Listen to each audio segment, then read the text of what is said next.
Bobby Whitlock, co-founder of Derek and the Dominos, dies at 77. Bobby Whitlock, the keyboardist, singer-songwriter, and co-founder of the blues rock band Derek and the Dominos, has died at the age of 77. Whitlock passed away early Sunday morning, August 10th, at 1:20 a.m. following a brief battle with cancer, his manager Carol Kay confirmed to Variety. He died at his home in Texas, surrounded by family. Whitlock's wife, Coco Carmel Whitlock, honored his extraordinary life in a statement to TMZ. "How do you express in but a few words the grandness of one man who came from abject poverty in the South to heights unimagined in such a short time?" she said. "My love, Bobby looked at life as an adventure, taking me by the hand, leading me through a world of wonderment from music to poetry and painting. I feel his hands that were so intensely expressive and warm on my face and the small of my back whenever I close my eyes. He is there." Born on March 18, 1948, in Memphis, Tennessee, Whitlock made history as the first white artist signed to Stax Records when he was still a teenager in the mid-1960s. During his time with the legendary label, he performed alongside soul greats including Booker T and the MGs and Sam and Dave. In 1968, Whitlock joined Elaney and Bonnie and Friends, a group whose collaborators included future Derek and the Dominos members Eric Clapton, Carl Rattle, and Jim Gordon.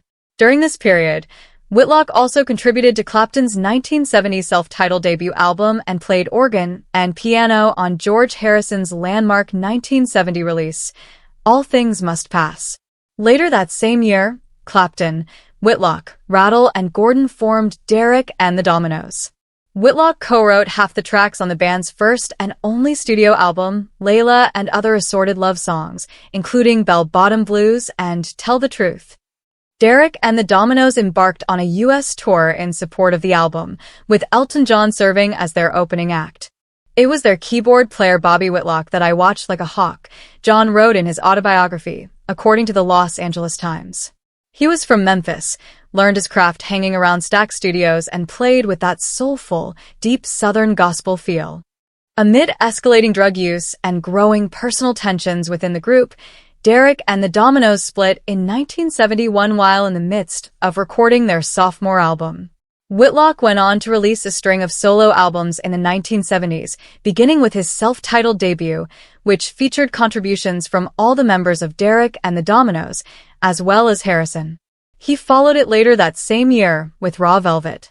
As a session musician, Whitlock also appeared on the Rolling Stones' Exile on Main Street, Dr. John's The Sun, Moon and Herbs, and Stephen Stills and Manassas Down the Road. Whitlock released additional solo music throughout the 1970s and returned in the 1990s, often collaborating with his musical partner and future wife, Coco Carmel, whom he married in December 2005. Whitlock is survived by his wife, Coco Carmel, and his children Ashley Faye Brown, Beau Elijah Whitlock, and Tim Whitlock Kelly, according to the Los Angeles Times. More from Billboard. Gone but not forgotten. Musicians we lost in 2025. Selena Gomez reveals which old song she wants to re-record and perform again. Justin Bieber shares sweet father-son moment with 11-month-old son Jack Blues. 5 new NFL rules to know heading into week 1 of preseason. Here are the biggest changes for 2025. With the first full week of the NFL preseason kicking off on Thursday night, now seems like a good time to brush up on a few of the big NFL rule changes that were made this year. The NFL's 32 owners approved several new rule changes for 2025, and we're going to check out 5 of the biggest ones below. Touchbacks will be moving out to the 35-yard line. The NFL made one of the most dramatic rule changes in league history last year with the introduction of the dynamic kickoff. Under last year's rule, the touchback was at the 30-yard line, but starting with the 2025 season, the touchback will be moved out to the 35-yard line. The change is being made with the hope that it will discourage the kicking team from simply booting the ball out of the end zone on a kickoff, knowing that the return team will automatically get the ball at the 35-yard line. Getting the ball at the 35 is huge, because that means a team would need to gain just 20 to 25 yards to get into field goal range. The league's internal data shows a 65% to 75% return rate if the touchback is moved to the 35, more than double the rate in the 2024 season. The NFL's plan got off to a solid start in the Hall of Fame game, as there was only one touchback on 9 kickoffs during the Chargers' 34-7 win over the Lions. The NFL also approved a small change to the onside kick rule. Under the old rule, a team could only attempt an onside kick in the fourth quarter, and they had to be trailing.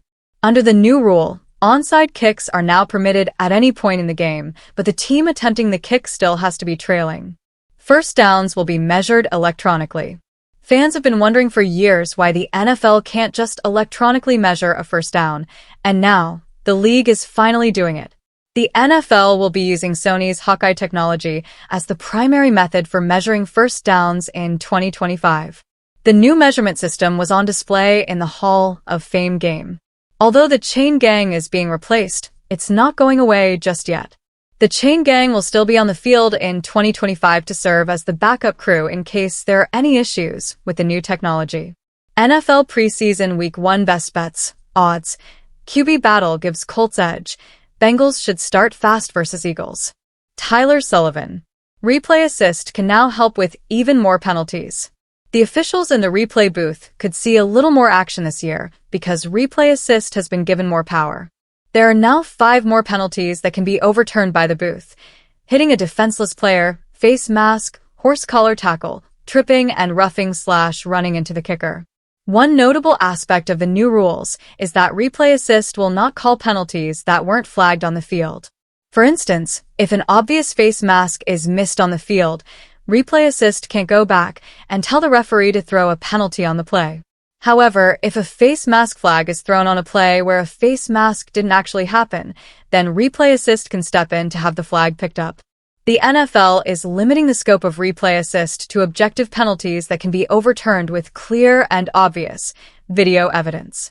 Overtime just got more interesting. The NFL's overtime rule will be changing for 2025, but only for the regular season.